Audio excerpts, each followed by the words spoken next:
안녕하세요. 우영아TV의 우영아 원장입니다.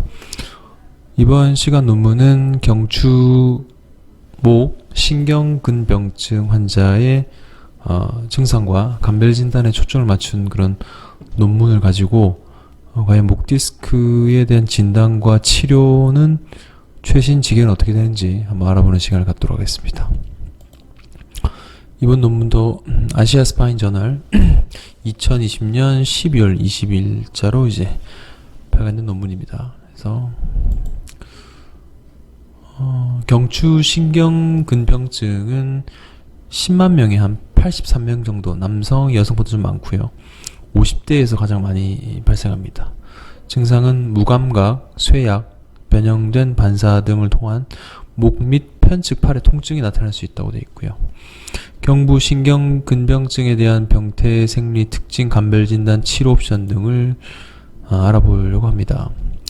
병태 생리학, 왜 생기느냐 이런 거죠. 가장 흔한 원인이 경추 추간판 탈출증과 경추 척수증입니다. 그래서 이 추간판 탈출증은 우리 목 디스크의 21%에 불과하고 척추증 자체는 이제 추간공의 디스크 높이의 감소로 인한 퇴행성 변화를 말합니다. 그래서 이럴 경우는 골격이 생기고 뼈가 비대가 생기고 후관절에 비대 생겨서 구멍의 협착과 이로 인한 신경근병증을 유발할 수 있습니다. 그래서 목에 신경이 눌려서 증상이 생길 때는 종양, 외상, 낭종 이런 거는 일반적으로 많이 차지하지 않고 대부분 이제 퇴행성으로 많이 생기고요. 그리고 목과 팔의 통증, 감각 상실, 운동 기능 장애, 피부 분포에 따른 반사 변화 등이 나타나게 됩니다. 하나씩 알아보겠습니다. 진단입니다. 쇠약과 반사신경 변화, 그리고 목 및 편측팔의 통증 같은 다양한 징후 증상을 보이게 됩니다. 주로 팔이 많이 아프고요. 감각도 떨어지고 반사도 떨어지면서 경추부 통증, 날개뼈 뒤쪽 통증 이런 게 발생하죠. 두통도 있고요. 그래서 이학적 소개는 스펄링 검사라고 그 전문의가 하는 검사가 있긴 한데, 이 검사가 이제 어깨 외장 검사 등 자체가 70에서 90% 정도, 그리고 상지 근력 장력 테스트도 민감도 자체가 좀 높긴 한데, 어쨌건 이런 몇 가지 검사를 동시에 해가지고 진단을 해볼 수 있고요.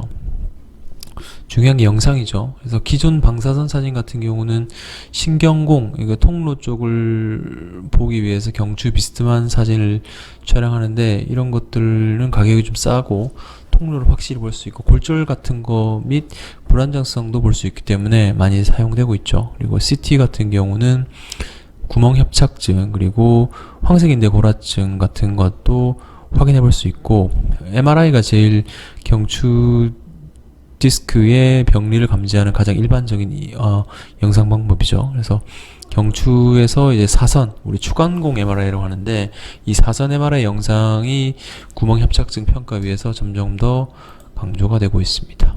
이런 식으로 측면으로 좀 틀어 찍는 사진을 통해서 알파벳 C에서 이제 화살표로 된 부위가 추간공이 막힌 것인데, 이런 진단을 할 수 있죠. 그리고 근전도 검사인데, 근전도 검사는 신경전도 검사와 나뉘게 되는데, 경미한 신경병증 같은 경우는 확실하게 진단이 안 될 수 있습니다. 그래서 근전도에서 한 55%에서 양성을 보였는데, 임상적으로도 근병증이 있는 거는 57% MRI 보였다. 그래서 MR과 EM 근전도가 이제 모두 보완적으로 작용한다라고 할 수 있고, 이게 근전도와 신경전도 연구 자체가 이 목신경의 신경병증을 진단을 위한 보조 서포팅을 하는 거지, 이 자체로 확진을 내릴 수는 없다고 되어 있습니다. 감별진단, 견갑골 통증, 목 뒤의 통증과 하부 경추의 표제신경 문제를 보이는데 5번, 6번, 그리고 7번, 8번 쪽에 이런 병변을 보이게 됩니다. 2번과 4번 신경병증은 별로 흔하진 않고요. 3, 4번에서는 호흡 패턴에 횡격막 쇠약도 보일 수 있고, 경추 5번 신경 같은 경우는 회전근개 파열과 유사한 증상이 보이고요. 6번 신경 같은 경우는 목에서 엄지, 검지까지 무감각함, 그리고 7번 신경 같은 경우는 제일 자주 관여하는데 삼두근 및 손목 굴곡근과 신근의 약화. 그래서 이것저것 증상이 이 마디마디마다 조금 달라진 걸 확인해 봐야 되고요. 정리한 표인데 지금 후두부부터 목 견갑골, 엄지, 검지, 중지, 4, 5수지까지 각 레벨마다 관여하는 부위가 달라지게 됩니다. 41%에서 이 목에 대해서는 증상이 거의 없고 경증도 29% 정도 되고 한 3분의 1 정도만 이제 악화되는 데 보이고요.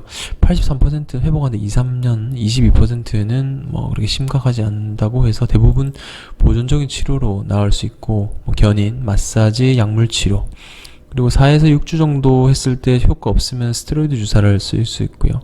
대신 이 주사 자체가 경막 청자, 뭐 신경근 손상 같은 것도 발생할 수 있다는 걸 알고 계셔야 됩니다.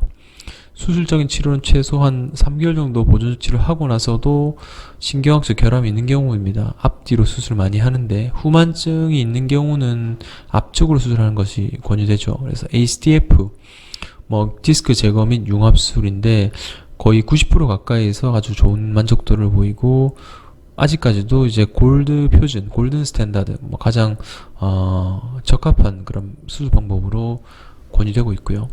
그리고 이거에 좀 보완적으로 인공 디스크가 있긴 한데 확실한 결론을 내리긴 힘드나 아직까지 뭐 인저 부위 병변 및 이종 고라 등은 해결이 안 된 부위입니다. 최근에 좀 많이 떠오르는 게 후방으로 경부의 추간공 감압술인데 90% 정도 만족스러운 결과 보이고 통증 개선은 이제 앞쪽 수술하는 ACDF와 아주 유사합니다. 그래서 요새는 이 현미경에서 내시경으로 넘기면서 이런 그 만족도를 좀 더 올리고 있는 단계입니다. 그래서 알파벳 J와 K 보시면 추간공에 감압이 되어 있는 걸 볼 수 있습니다. 결론입니다. 결론. 디스크나 경추 척수증에 의해서 목과 팔의 통증 유발하고 대부분 보존 치료하고 안되면 수를 앞뒤로 해볼 수 있다. 목 디스크는 결과적으로는 허리 디스크보다 부피가 작기 때문에 보존적 치료에 아주 만족스러운 효과를 보입니다. 약이나 물리치 효과 없으면은 신경 차단술을 할 수 있고요. 이에 초음파 주사를 시행할 수 있고요. 마비가 없는 경우는 수술이 필요 없고 수액 성형술 그리고 신경 성형술 같은 시술에 도움을 받을 수 있고 수술은 앞뒤로 하는 게 비슷한 임상 결과를 보이는데 최근에는 양방향 내시경 자체가 후방 감압술에 많이 사용되면서 추천이 되고 있는 상태입니다. 이번 시간은 경추 후의 신경근병증에 대해서 알아보았고요. 도움이 좀 되셨으면 좋겠습니다. 이 내용이 여러분의 목 건강에 조금이라도 도움이 되었으면 좋겠고 다음 시간에도 좋은 논문으로 찾아뵙도록 하겠습니다. 시청해주셔서 감사합니다. 좋은 하루 되세요.